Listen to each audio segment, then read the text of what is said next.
Assalamualaikum warahmatullahi wabarakatuh. Bapak Ibu peserta pelatihan penulisan artikel ilmiah dari Universitas Negeri Malang. Dalam video kali ini saya akan menjelaskan tentang cara untuk submit artikel di jurnal nasional.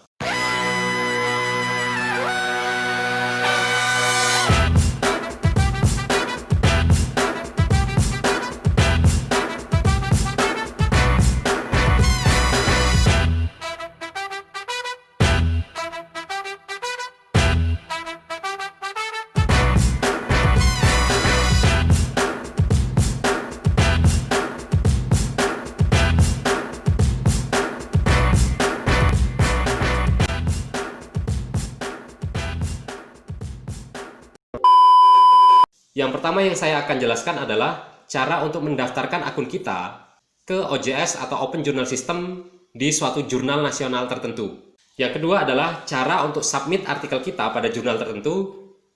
Dan yang ketiga adalah cara untuk melihat sejauh mana artikel kita diproses. Apakah masih menunggu untuk direview, apakah sedang direview, apakah sudah ada permintaan untuk revisi, dan atau sudah diterima untuk diterbitkan. Supaya bisa memahami dengan jelas, simak video ini hingga selesai.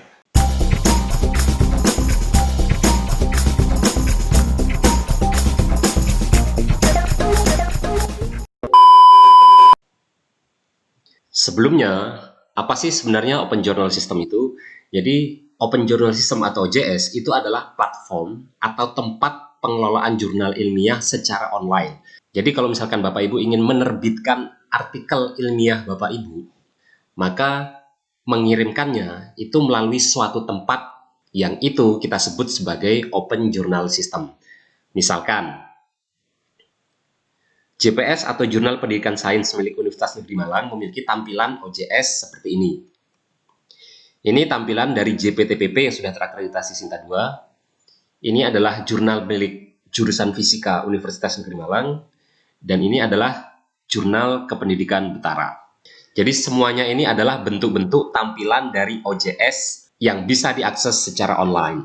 Nah, bagaimana caranya?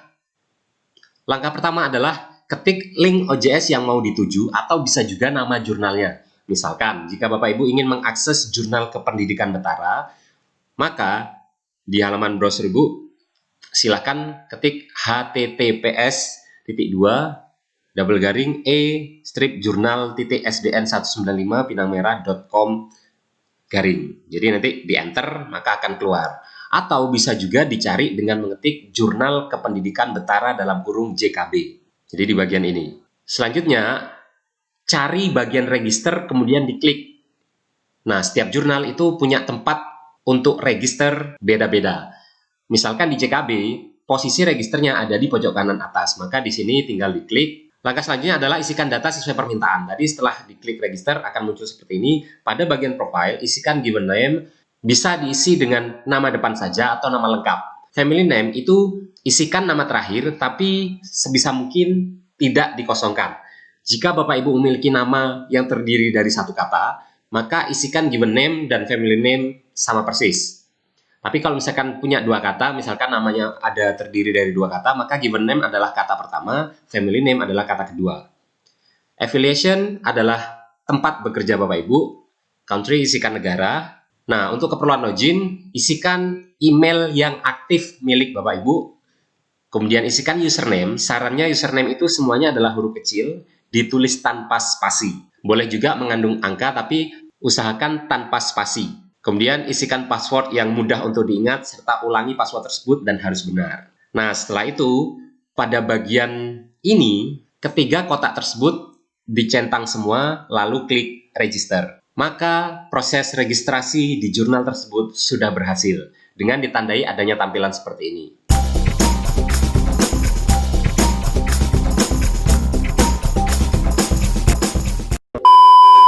Langkah pertama adalah dengan klik Make a New Submission. Jadi, pada bagian yang telah kita selesai registrasi tadi, ada 4 opsi. Kita pilih saja opsi kedua, yaitu Make a New Submission. Atau bisa juga pada halaman awal, pada tampilan awal, itu dicari di bagian kanan ada tulisan Submissions, kemudian diklik Pengajuan Naskah. maka akan muncul tampilan seperti ini, kemudian kita klik Make New Submissions. Nah, ketika ingin mensubmit artikel, maka nanti akan ada 5 step. Yang pertama adalah Start, kemudian Upload Submissions, kemudian Enter Metadata, kemudian Confirmation, lalu Next Steps. Kita cek pada bagian Start. Nah, yang paling penting di bagian ini adalah pada bagian Submissions Requirements, kita centang seluruh kotak di sini. Kemudian setelah itu, pada bagian persetujuan untuk mengumpulkan data kita centang juga, lalu klik Save and Continue. Selanjutnya akan muncul permintaan untuk upload submission file. Jadi setelah diklik Save and Continue akan muncul tampilan seperti ini. Kemudian pada bagian kanan ada tanda panah ke bawah, kita klik, lalu akan muncul tampilan seperti ini. Nah, karena yang akan kita unggah adalah file artikel atau tulisan kita, maka dipilih artikel teks. Kita klik artikel teks, kemudian akan muncul tampilan seperti ini. Ini adalah tampilan untuk mengunggah artikel kita. Nah, cara pertama, pada bagian ini bisa kita drag file artikel kita.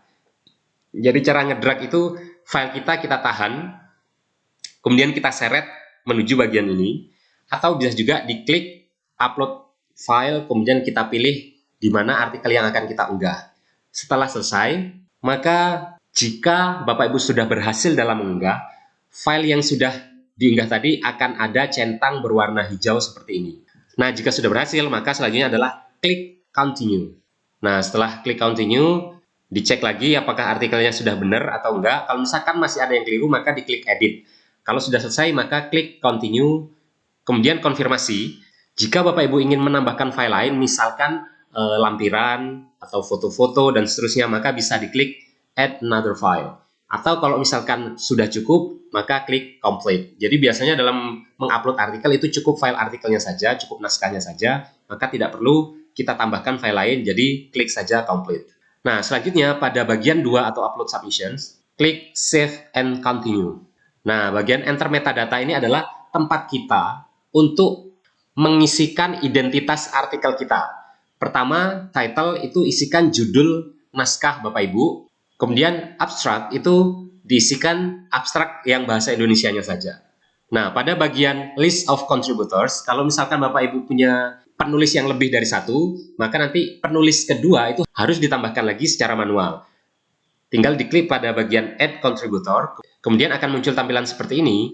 Nah, tipsnya supaya cepat, cukup diisi data yang ada tanda bintangnya. Misalkan name, kemudian email, country, dan seterusnya. Untuk user detail dan seterusnya, maka tidak perlu diisi. Setelah selesai mengisi data yang ada tanda bintangnya, maka kita klik Save.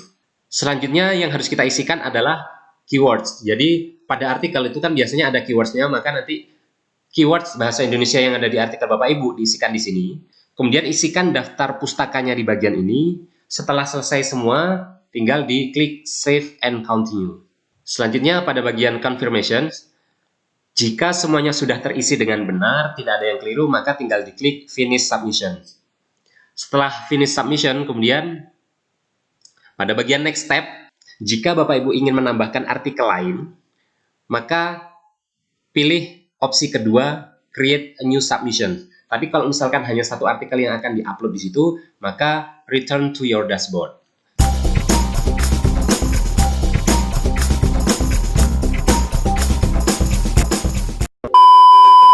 Selanjutnya adalah cara cek sampai di mana proses artikel kita.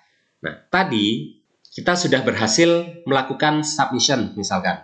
Maka nanti pada bagian submission Bapak Ibu akan ada tulisan submission. Nah, berwarna merah itu artinya kita baru berhasil mengupload artikel kita, namun belum direview oleh reviewer jurnal. Jika nanti sedang direview, maka ada tulisannya in review. Atau kalau misalkan sudah direview dan ada revisi, maka ada tulisan revision requirement. Kalau tulisan Bapak Ibu nantinya sudah diterima di penerbit tersebut, maka nanti ada tulisan in editing. Jadi nanti Bapak Ibu bisa cek sampai di mana proses artikel Bapak Ibu pada jurnal tertentu pada bagian tersebut. Jadi tulisannya apa gitu ya. Kalau misalkan dia submission berarti belum diapa-apain, kalau in editing berarti sudah diterima, atau kalau receipt berarti artikel Bapak Ibu sudah diterbitkan. Sekian penjelasan dari saya. Mungkin kalau misalkan ada yang masih bingung bisa ditanyakan melalui WhatsApp grup kita. Tapi semoga bisa dipahami dengan baik. Sekian dari saya. Wassalamualaikum warahmatullahi wabarakatuh.